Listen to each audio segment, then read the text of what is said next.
Welcome back to my YouTube channel. आज को इस वीडियो में हामी सेंट जेभियर्स को प्री बोर्ड को पेपर को ग्रुप सी करने हैन। जस्तै कि पहिला को भिडियोहरु में म part 1 part 2 group B and group A को गरिदिए छु हैन। त्यो यदि तपाई त्यो भिडियो हेर्नु भएको छैन भने लिंक चाहिँ डिस्क्रिप्सन में छ, त्यहाँबाट हेर्न सक्नुहुन्छ। आज हामी के गर्ने छौं, ग्रुप सी गर्ने छौं। ग्रुप सी को 9, 10, 11 क्वेशन हैन। त्यसैको आजको भिडियो एकदमै इम्पोर्टेन्ट हुनेछ हैन।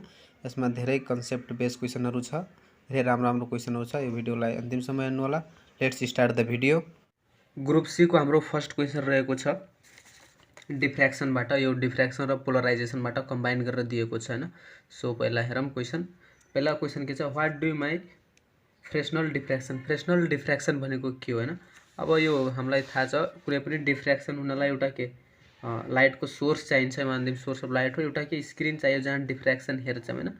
तब यो सोर्स अफ लाइट र यो स्क्रिन हैन, स्क्रिन डिफ्र्याक्सन हेर्ने स्क्रिन र यो के सोर्स अफ लाइट भएको, यसको डिस्टेन्स यदि के छ फाइनाइट छ के, डिस्टेन्स या फाइनाइट छ, नोन छ भने हामीले के भन्छौं, यसलाई फ्रेस्नल डिफ्र्याक्सन भन्छौं हैन। त यदि if the distance between source and screen is finite or known then this diffraction is known as के फ्रेस्नल डिफ्र्याक्सन। यदि छैन भने त्यसलाई के फ्रेनहोफर डिफ्र्याक्सन भन्छ हैन के। अहिले आउँछ त्यो डिफ्र्याक्सन, ठीक है। यदि नोन छ भने त्यसलाई फ्रेस्नल डिफ्र्याक्सन, हामीलाई थाहा छैन इन्फाइनाइट छ भने फ्रेनहोफर डिफ्र्याक्सन। त्यसैले मैले यहाँ डेफिनेसन यही लेखिदिए, when the source of light lies at finite distance from the aperture or obstacles हैन। अब अपर्चर अर अब्स्ट्याकल्स भनेको अब त्यही हो। यहाँ डिफ्र्याक्सन हुनलाई के हुन्छ, एउटा कुनै पनि अब्स्ट्याकल चाहिन्छ हैन। तब यसको डिस्टेन्स नोन हुनु र यसको डिस्टेन्स नोन हुनु पुरैको एउटै हो। त्यसैले अब जे लेख्न पाइयो। त्यसैले diffraction obstacle, the wave front are spherical. तब वेभ फ्रन्ट भयो के स्पेरिकल शेपमा फर्म हुन्छ नि यो केसमा। And the pattern is quite, र यो प्याटर्न जुन हामी हेर्छौं हल्का कम्प्लेक्स हुन्छ हैन। त्यही डिफ्र्याक्सनलाई के भन्छ हामी फ्रेस्नल डिफ्र्याक्सन भन्छौं। सो अब क्वेशन नम्बर बी मा के छ हैन, हेरौं। Calculate the wide of central maxima in case of Fraunhofer diffraction. अब फ्रेउनहोफर डिफ्र्याक्सन मैले भनिसकेँ कि सोर्स र त्यो स्क्रिन को डिस्टेन्स के छ इन्फाइनाइट छ, अननोन छ भनेपछि हामीलाई के भन्छौं, हामी त्यसलाई फ्रेउनहोफर डिफ्र्याक्सन भन्छौं हैन। अब यसको हामी सेन्ट्रल म्याक्सिमा को के क्याल्कुलेट गर्नु छ, वाइड क्याल्कुलेट, कति वाइड हुन्छ के सेन्ट्रल म्याक्सिमा को के हैन। पहिला सेन्ट्रल म्याक्सिमा भनेको के हो थाहा पाउँ हैन। जस्तै हामी यो फिगर हेरौं हैन। यसबाट हामी के गरिम, एउटा यहाँ सिंगल स्लिटबाट भनेछ हैन। सिंगल स्लिट भनेको एउटा जहाँबाट लाइट पास गर्छन् हैन, जसले गर्दा हामी एकदम राम्रो शार्प लाइट पाउँछौं, त्यसलाई स्लिट भन्छ हैन। सिधा लाइट पाउँछौं, जति चाहे त्यति क्वान्टिटीको। सिंगल स्लिट भनेको एउटै स्लिट, हामी एउटै स्लिट लियौं हैन। अब सेन्ट्रल म्याक्सिमा भनेको जब हामी डिफ्र्याक्सन गर्छौं हैन, डिफ्र्याक्सन भएपछि त्यहाँ secondary maxima, secondary minima, central म्याक्सिमाहरु फर्म हुन्छ हैन। जुन ब्राइटेस्ट पार्ट हुन्छ नि, जस्तै यसमा डिफ्र्याक्सन भयो भने एक ठाउँमा के हुन्छ ब्राइट पार्ट फर्म हुन्छ, त्यो ब्राइट पार्टलाई नै हामी के भन्छौं सेन्ट्रल म्याक्सिमा भन्छौं हैन। त यहाँ के यहाँ ब्राइट पार्ट एउटा के ओ भन्ने पोइन्टमा ब्राइट पार्ट फर्म हुन्छ, यसलाई के सेन्ट्रल म्याक्सिमा भन्यो। र यसको कति वाइडसम्म त के सेन्ट्रल म्याक्सिमा अथवा कति वाइडसम्म त ब्राइट पार्ट फर्म हुन्छ, त्यो हामीलाई निकाल्नु छ। त्यसलाई नै वाइड अफ सेन्ट्रल म्याक्सिमा भनिन्छ। अब हेरौं हैन, हामी एउटा यो के स्लिट हो, एउटा सिंगल स्लिट भएको लाइट लियौं। त्यो स्लिट को कति मतलब डिस्टेन्स कति छ अथवा स्लिट को वाइड कति छ ए हैन। अब हामी यो अब्स्ट्याकल्स हो जहाँबाट के लाइटहरु डिफ्र्याक्ट हुन्छ, बाङ्गिन्छ। यो स्क्रिन हो, हामी के डिफ्र्याक्सन हेर्ने स्क्रिन भइगयो हैन। यो दुईटाको स्क्रिन र यो के स्लिट को डिस्टेन्स कति डी मान्दिम हामी, के डी क्यापिटल डी मान्दिम हैन। यो लाइट को वेभलेन्थ कति, जुन हामी लाइट पास यो जताबाट लाइट पास गर्छौं त्यसको वेभलेन्थलाई हामी ल्याम्डा मान्दिम हैन। ल अब हेरौं हैन। यसपछि we have for first secondary minima हैन। यो फर्स्ट सेकेन्डरी मिनिमा को कन्डिसन हो। यो कन्डिसन पनि हामीले ड्राइभ गर्नु पर्नेछ, तर यहाँ सेन्ट्रल वाइड को सोधेछ, त्यसैले ड्राइभ गर्नु परेन। हामी डाइरेक्टली वी हैव भनेर हामी लेख्न पाइन्छ हैन। sin theta equal to plus minus lambda by a हैन। त्यसपछि फर स्मल एंगल, अब सानो एंगल छ भने sin theta equal to theta भइहाल्छ, त्यसले गर्दा हाम्रो थीटा इक्वल टु यो भइहाल्छ। अब angular wide of central maxima, angular wide अब यसको एंगुलर वाइड कति हुन्छ, त्यो 2 थीटा हुन्छ हैन। एंगुलर वाइड सेन्ट्रल म्याक्सिमा को त्यो हाम्रो 2 ल्याम्डा बाइ ए आइहाल्छ। त्यसपछि अब हाम्रो के छ, if y is the distance of first minima from centre, यदि y जस्तै हाम्रो हेरौं हैन, यो y छ हैन, यो के हाम्रो के भइगयो सेन्ट्रल म्याक्सिमा भइगयो, यो सेन्ट्रल अथवा सेकेन्डरी मिनिमा भइगयो। यो y यदि के छ डिस्टेन्स छ, दुईटा बीच के छ रे डिस्टेन्स छ, central maxima and secondary minima को बीचमा के छ डिस्टेन्स छ। Central maxima is 2y, central maxima कति भइहाल्छ 2y भइहाल्छ। If D is the distance between the slit and हामी पहिले भनिदिउँ डी यदि डिस्टेंस बिट्विन के स्लिट एन्ड के छ स्क्रीन छ। अब यहाँ थीटा इक्वल टू हामी लैम्डा बाई ए त थाहा छ यहीँबाट निकाल्यौँ हैन, यहाँबाट यसरी गरेर। तर हामीलाई यो थाहा छैन theta equal to Y by D कसरी आयो हैन, वाई बाई डी कस। अब यहाँ थाहा पाउनुपर्छ नि, यो फिगरमा हेरौँ हैन। म फिगरमा एउटा कुरा यहाँ गराएको छैन, त्यो म यता रफ धेरै भइहाल्थ्यो, त्यसैले पहिले यता गराउँछु। र यहाँ पी, यो पी पोइन्ट छ, सी र ओ हेर्ने के पी यसरी बन्छ एउटा लाइन, यसरी बन्ने भयो हैन, यसरी हेर। पी को यो लाइन छु डट डट लाइन यहाँसम्म हेर्ने, ओदेखि सीबाट एउटा यस्तो लाइन जान्छ कि एउटा यस्तो डिफ्र्याक्सनमा जान्छ। त्यो मैले धेरै लाइन रफ डायग्राम भइहाल्थ्यो त बनाएको थिएन। अब यहाँबाट बनाएर देखाइदिन्छु। यो एङ्गल जुन छ यो के यहाँबाट जुन यस्तो लाइन जान्थ्यो त्यसको एङ्गल यहाँ थीटा भइहाल्छ, त्यहाँ थीटा लेख्ने, यता के वाई र यो डी भइहाल्छ। यहाँबाट tan थीटा इक्वल टू के पाइन्छ, tan theta equal to Y by D. अब यसलाई पनि के नियरली के गर्न सक्यो थीटा, त्यसैले थीटा इक्वल टू के भयो वाई बाई डी भइहाल्छ यहाँबाट हैन। त थीटा इक्वल टू कति वाई बाई डी पायौँ। यहाँबाट हामी वाईलाई कति पाउँछौँ डी लैम्डा बाई ए पाइहाल्छौँ। अब हामी थाहा छ हाम्रो यहाँबाट के भयो कि वाई के हो डिस्टेंस अफ फर्स्ट मिनिमा हैन, यो के वाइड अफ सेकेन्डरी मिनिमा अथवा सेकेन्डरी मैक्सिमा को वाइड हो, यो के it is the wide of secondary maxima और सेकेन्डरी मिनिमा को y equal to D lambda by a हैन। त हाम्रो के अनि यहाँ हामी के पढेछौँ सेन्ट्रल मैक्सिमा कति हुन्छ 2y हुन्छ, त्यसलाई 2 ले मल्टिप्लाई गर्ने बित्तिकै हाम्रो वाइड अफ के आइहाल्छ सेन्ट्रल मैक्सिमा आइहाल्छ। त यता म गरिदिन्छु द वाइड अफ के रे central maxima B nought equal to 2y equal to 2 lambda by D by हैन। त हाम्रो के यो आन्सर भइहाल्छ। यो 3 मार्क को थियो डेरिभेसन है, माथि व्हाट इज फ्रेक्सनल डिफ्र्याक्सन 1 मार्क को थियो, यो चाहिँ 3 मार्क को थियो हैन। अब हाम्रो नेक्स्ट क्वेसनमा जाम। नेक्स्ट पार्टमा हाम्रो न्युमेरिकल रहेको छ हैन, प्लेन ट्रान्समिसन ग्रेटिङ। अब यो ग्रेटिङ भनेको एउटा के हो डिभाइस हो जसबाट हामी डिफ्र्याक्सन अब्जर्भ गर्न सक्छौँ, हेर्न सक्छौँ हैन। ह्याभिङ कति 500 लाइन्स पर एमएम छ। अब त्यसको लाइन ट्रान्समिसन के यति लाइन पर एमएम छ, 500 लाइन्स पर मतलब एउटा 500 लाइन एउटा जुन ग्रेटिङ छ त्यसको 1 mm मा हैन 500 लाइनहरु के भइरहेछ ट्रान्समिट भइरहेको छ, पास भइरहेको छ गरे हैन। त्यसपछि त्यसको जुन लाइट पास भइरहेछ त्यसको वेभलेन्थ कति छ 600 न्यानोमिटर छ। अब हाउ मेनी डिफ्र्याक्सन म्याक्सिमा हैन, अब कतिवटा डिफ्र्याक्सन म्याक्सिमा हामी अब्जर्भ गर्न सक्छौं त्यहाँ त हामी अब हेरौँ हैन।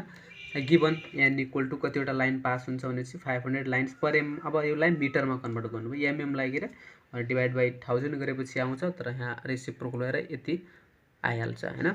त हाम्रो के यो मिटरमा कन्भर्ट गरेपछि लाइन्स पर मिटरमा यति आउँछ 500 × 10 टु द पावर 3।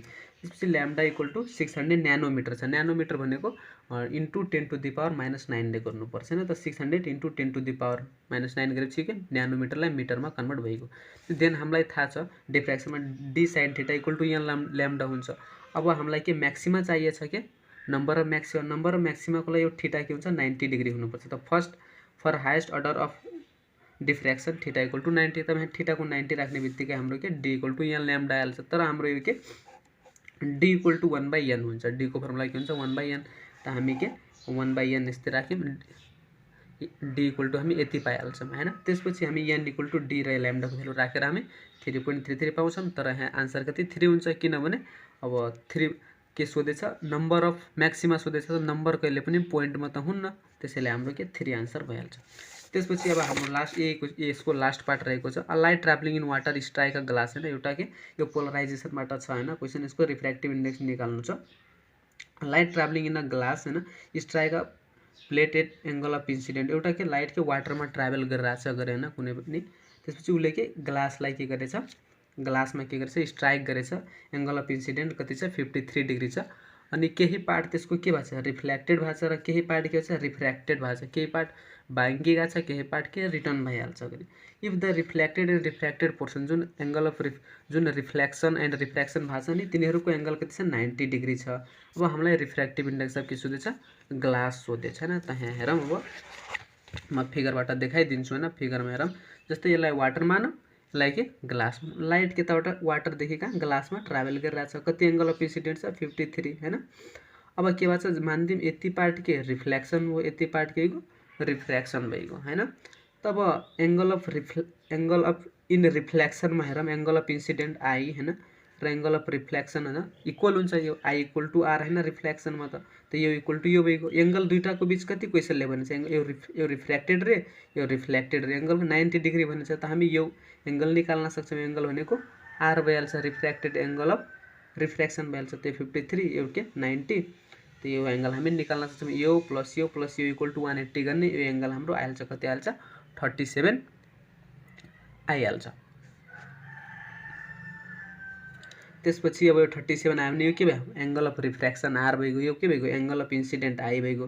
हामी के angle of incident 53, angle of refraction are equal to कति 37। हामी अब के रिफ्र्याक्टिभ इन्डेक्स निकाल्दियौँ ग्लासको g by sine i by sine r 53, यति हाम्रो आउँछ हैन। अब खासमा रिफ्र्याक्टिभ इन्डेक्स कति ग्लासको 1.5 नियरली हो हैन, तर 1.32 आयो किनभने हामी यो के इयरको रेस्पेक्टमा हो। रिफ्र्याक्टिभ इन्डेक्स एउटा रिलेटिभ टर्म हो, यो के हामी लाइट कहाँदेखि वाटरदेखि कहाँ गइरहेछ ग्लासमा गइरहेछ, त्यसैले रिफ्र्याक्टिभ इन्डेक्स ग्लासमा आउँछ तर विथ रेस्पेक्ट टू वाटरको आउँछ हैन, यसमा के विथ रेस्पेक्ट टू, त्यसैले के हामीले यो लेख्न नबिर्सिनु होला रिफ्र्याक्टिभ इन्डेक्स अफ के glass with respect to water हैन, त्यसले हाम्रो आन्सर यो भइहाल्छ हैन। तर त्यहाँ सोधेछ रिफ्र्याक्ट यदि हामीलाई के सोधेको यदि इयर मिडियममा सोधेको त हाम्रो यो हुन्छ फर्मुला एउटा हैन, जी इक्वल टू हुन्छ डब्लु म्यू यो, यसलाई हामी यसरी लेख्न सक्छौँ हैन, यसरी लेख्न सकिन्छ। त्यसपछि हामी यदि हामीलाई air with respect to air सोधेको भए हामी के यो इन्टु ए म्यू हामी वाटर गरेर हामीलाई यसरी हामी निकाल्न सक्थ्यौँ, किन यो त हामी क्याल्कुलेट गरिहाल्यौँ, यो वाटरको त्यसले के गर्नु दिनु पर्थ्यो तर दिएछैन, त्यसैले हामी के यति क्याल्कुलेट गरेर छोडिदिन्छ भने कि यही नै रिफ्र्याक्टिभ इन्डेक्स अफ ग्लास हो भनेर हैन। अब नेक्स्ट क्वेसनतिर जाम हैन। क्वेसन नम्बर 10 हाम्रो अल्टरनेटिङ करेन्टबाट रहेको छ हैन। यसमा पहिला सोधेछ व्हाट इज अल्टरनेटिङ करेन्ट हैन। अब अल्टरनेटिङ करेन्ट भनेको के हो सबैलाई थाहा छैन, जसको म्याग्निट्युड एन्ड पोलारिटी के हुन्छ चेन्ज भएर हुन्छ टाइम अनुसार, त्यसलाई नै के भन्छ अल्टरनेटिङ करेन्ट भन्छ हैन। म्याग्निट्युड भनेको चाहिँ अब करेन्ट डिफरेन्ट भेरिफाई भइराख्ने, जस्तै अहिले 3 एम्पियर पछि 4 एम्पियर, पोलारिटी भनेको प्लस माइनस चेन्ज भएर आउँछ त्यसलाई। अब यसको एक्सप्रेसन लेख्ने छ for its instantaneous value and explain the term in it हैन। यसको इन्स्टेन्टेनियस भ्यालुको एक्सप्रेसन के हुन्छ I equal to I nought sine omega T हैन, यो के instantaneous expression for alternating current हो। अब यसमा आई नट भने अब यो त इन्स्टेन्टेनियस करेन्ट भइगयो, आई नट भनेको पिक भ्यालु करेन्ट भइगयो, ओमेगा भनेको एंगुलर फ्रिक्वेन्सी भइगयो, टी इक्वल टू टाइम भइगयो। त्यसपछि अरु नेक्स्ट पार्ट के रहेको छ sketch the graph showing the variation of inductive reactants and capacitive reactants with frequency र इन्डक्टिभ रियाक्टेन्सको हामीलाई एन्ड क्यापेसिटिभ रियाक्टेन्सको ग्राफ देखाउनु छ। त हामीलाई इन्डक्टिभ रियाक्टेन्स विथ फ्रिक्वेन्सीको पहिला ग्राफ हैन, एक्सएल भनेको इन्डक्टिभ रियाक्टेन्स अनि यो के इक्वल टू फर्मुला के हुन्छ ओमेगा एल। अब ओमेगाको भ्यालु 2 पाई एफ, त 2 पाई एल भइगयो यसको फर्मुला। अब त्यसपछि यहाँ एल भनेको के इन्डक्टिभ कोफिसिएन्ट अर इन्डक्टेन्स भइगयो, यो कन्स्टेन्ट हुन्छ, 2 पनि कन्स्टेन्ट पाई पनि कन्स्टेन्ट। यहाँबाट के थाहा पायो हाम्रो यो जुन एक्सएल छ नि डाइरेक्टली प्रोपोर्सनल हुन्छ केबाट फ्रिक्वेन्सीबाट, त्यसैले ग्राफ के हुन्छ सीधा भन्छ, डाइरेक्ट रिलेसन छ भने ग्राफ के हुन्छ सीधा भन्छ, त्यसैले ग्राफ के हामी गराइदियौँ यो एक्सएल भइगयो, यो फ्रिक्वेन्सी हामी के भन्छ सीधा भइगयो। सिमिलरली क्यापेसिटिभ रियाक्टेन्स हैन एक्ससी भनेको 1 बाई ओमेगा सी हुन्छ है, त 1 बाई अपन 2 पाई एफ गरिदिउँ हैन, यहाँ ओमेगाको भ्यालु 2 पाई एफ अनि सी भनेको के क्यापेसिटिभ कोफिसिएन्ट अफ क्यापेसिटर अथवा क्यापेसिटेन्स भन्छ हैन। सी भनेको जस्तै उता के एल भनेको इन्डक्टेन्स भइगयो थियो, त्यसलाई क्यापेसिटेन्स हुन्छ, सी भनेको यो पनि कन्स्टेन्ट नै हुन्छ अनि 2 पनि कन्स्टेन्ट पाए पनि कन्स्टेन्ट। त्यहाँबाट के पाइयो एक्ससी के हुन्छ फ्रिक्वेन्सीसँग इन्भर्सली प्रोपोर्सनल छ। अब इन्भर्सली प्रोपोर्सनल छ भने ग्राफ यसको यस्तो टाइप भन्छ, एउटा इन्क्रिज भइरहेछ भने एउटा के डिक्रिज। यहाँ हेरौँ फ्रिक्वेन्सी म अगाडि बढाउँदै गइरहेको छु, यो के एक्ससी घट्दै आइरह, जस्तै यहाँ हेरौँ फ्रिक्वेन्सी कति यति छ भनेपछि यति छ, अगाडि फ्रिक्वेन्सी बढाउने बित्तिकै यो के घटिगयो हैन, त्यो के इन्भर्स रिलेटेड छ, त्यसको ग्राफ हुन्छ यस्तो हुन्छ। ग्राफ धेरै इम्पोर्टेन्ट छ एक्जामको लागि, राम्रोसँग हेर्नु होला, म यहाँ देखाइदिए एकचोटि हैन। यसैको नेक्स्ट पार्टमा रहेको छ हाम्रो एउटा न्युमेरिकल छ हैन एलआरसी सर्किटबाट 0.3 हैन। अब यो henry inductor and 60 microfarad capacitor हैन and 50 ohm resistor are connected in सिरिजमा कनेक्ट गरेछ गरे विथ 120 भोल्ट 120 भोल्टको के ब्याट्री अथवा के भोल्ट सप्लाई गरेको छ। त्यसपछि यति त्यो फ्रिक्वेन्सी कति छ, अब ब्याट्री त नभनौँ हैन किनभने एसी करेन्ट हो, एसी करेन्टमा त ब्याट्री हुन्न, यो यति भोल्ट सप्लाई गरेछ भनौँ हैन। त्यो चाहिँ 60 हर्ज भनेको के हो हाम्रो फ्रिक्वेन्सी भएको एसी करेन्ट। अब हामीलाई के क्याल्कुलेट गर्नु छ impedance of the circuit, impedance of the circuit calculate गर्नु छ and current flowing in the, र करेन्ट कति फ्लो हुन्छ क्याल्कुलेट गर्नु छ। त्यहाँदेखि इन्डक्टेन्स एल यति दिएछ, क्यापेसिटेन्स यो भनेको माइक्रोफारड है, माइक्रोफारड माइक्रोको 10 को पावर -6 ले मल्टिप्लाई गरेर त्यो फ्राडमा आइहाल्छ हैन। त्यसपछि रेजिस्टेन्स कति छ 50 ओम, भोल्टेज कति छ 120 ओम, फ्रिक्वेन्सी हामीलाई यति 60 हर्ज। अब हामीलाई यो इम्पिडेन्सको formula Z = R² + XL - XC whole square हुन्छ हैन। त R² को 50 भ्यालु मैले राखिदिएँ। अब XL हामी उता यी फर्मुला लेख्यौँ 2πf हैन, 2πfl त्यहाँ के 2πfl गरिदिए। त्यसपछि XC को हुन्छ 1/2fc हैन, त्यहाँ 1 साइड 1/, लेख्न बिर्सेछु हैन, यो 1/, मा हुन्छ यसरी है, 1/2πfc हैन। त अब यहाँ 50 को स्क्वायर प्लस 2π को भ्यालु, f को भ्यालु 60 भइगयो, l को भ्यालु 0.3 राखिदिउँ, माइनस अब यसको सिमिलर भ्यालु पनि यहाँ पनि पुट गरेर, अब यो मसँग क्याल्कुलेटर छैन अहिले, त्यसैले मैले यो गरेन। यो तपाईँ आफै क्याल्कुलेटरमा गरेर कति भ्यालु आउँछ त्यही नै यसको के हुन्छ आन्सर हुन्छ, र आन्सर के ओममा हुन्छ, त्यसको एसआई युनिट के हुन्छ ओम हुन्छ है। त्यसको लागि म सरी भन्दैछु हैन, मसँग अहिले क्याल्कुलेटर छैन त्यसैले म गर्न पाएन। तब तपाईँ आफै गरेर यहाँ लेख्नु होला कति ओम आउँछ हैन। त्यसपछि करेन्टको फर्मुला हामी अब यहाँ इजिली E के हुन्छ IR हुन्छ, हो कि नै। अब रेजिस्टेन्स यो इम्पिडेन्स भनेकै रेजिस्टेन्स जस्तो हुन्छ, त E/R = I, त R को ठाउँमा के राखिदिउँ Z राखिदिउँ हैन, टोटल करेन्ट निकाल्नलाई, हो कि नै। हामी के E/Z गरेपछि हामीले के हाल्छ करेन्ट इन द के हाल्छ सर्किट हाल्छ, कति करेन्ट के सर्किटमा फ्लो भइरहेछ के भइहाल्छ आइहाल्छ। जति आउँछ त्यति आन्सर के हुन्छ हाम्रो एम्पियरमा हुन्छ। नेक्स्ट क्वेसन हाम्रो यो एनर्जी लेभल डायग्राम हाइड्रोजन एटमको बाट रहेको छ हैन। यो एकदमै राम्रो क्वेसन छ, एकदम बिन्दास क्वेसन छ, एकदम राम्रोसँग हेर्नु होला। Figure below the so the 3 of the energy level, 3टा एनर्जी लेभल डिनोट गर्छ गरे हैन। हाइड्रोजनको एनर्जी लेभल दिएको छ, the lowest energy level is known as ground state. जुन लोवर एनर्जी लेभल छ त्यसलाई के भन्छ ग्राउन्ड स्टेट भन्छ। यहाँ लेखियो क्वेसनमै भनिदिएछ n = 1 मा यति एनर्जी छ, n = 2 मा यति एनर्जी, n = 3 मा यति एनर्जी छ, र यसलाई ग्राउन्ड स्टेट भनेछ। यति क्वेसनले हामीलाई भनिदिएको छ। अब यहाँ एउटा कन्फ्युजन के भनेछ एनर्जी बाई 10⁻⁻⁻19 जुल भनेछ हैन। त यो भनेको n1 मा एनर्जी यति हुन्छ कि यति नभएर कति हुन्छ 21 × 10⁻⁻19 जुल। त्यस्तै सिमिलरली यहाँ पनि यति इन्टु 90, यो भनेको सबैमा इन्टु 10⁻19 हो यो भन्न खोजेको है। यो जुन लेखेको छ यो भन्न खोजेको सबैमा इन्टु 10⁻⁻19 जुल हो। अब यहाँ क्वेसन सोधेछ हैन, हेरौँ। Explain what happen to an electron in ground state when it absorb the energy from the photon energy हैन। यसले जब यति एनर्जी कुनै पनि फोटोनबाट यति एनर्जी एब्जर्भ गर्छ भने त्यसलाई के हुन्छ गरे, कुनै पनि इलेक्ट्रोनमा के ग्राउन्ड स्टेटमा छ, मतलब n = 1 मा छ, यहाँ छ गरे।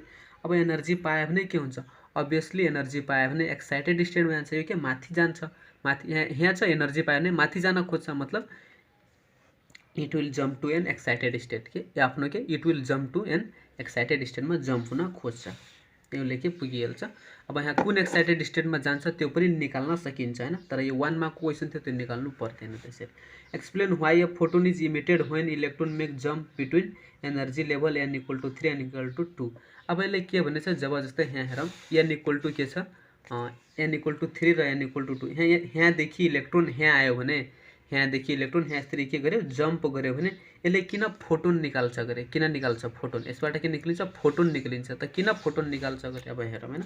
व्हेन इलेक्ट्रोन, जब इलेक्ट्रोन n = 3 टु n = 2 बाट जम्प गर्छ हैन, यसले एनर्जी लुज गर्छ, के गर्छ एनर्जी लुज गर्छ, which is given by delta हैन। n = 3 मा कति एनर्जी छ माइनस n = 2 मा कति एनर्जी छ, जति डिफरेन्स एनर्जी हुन्छ नि त्यति एनर्जी के गर्छ उसले लुज गर्छ। जस्तै n = 3 मा यति एनर्जी छ, डायग्रामबाट दिएकै छ यो, माइनस हैन n = 2 मा यति एनर्जी छ, टोटल यिनीहरूको एनर्जी डिफरेन्स कति आयो यति हैन, यति एनर्जी उसले के लुज गर्ने भयो र त्यो के फोटोनको फर्ममा देखिने भयो। त्यो this energy emitted in the form of photon, this energy हामीलाई के फोटोनको फर्ममा देखिन्छ।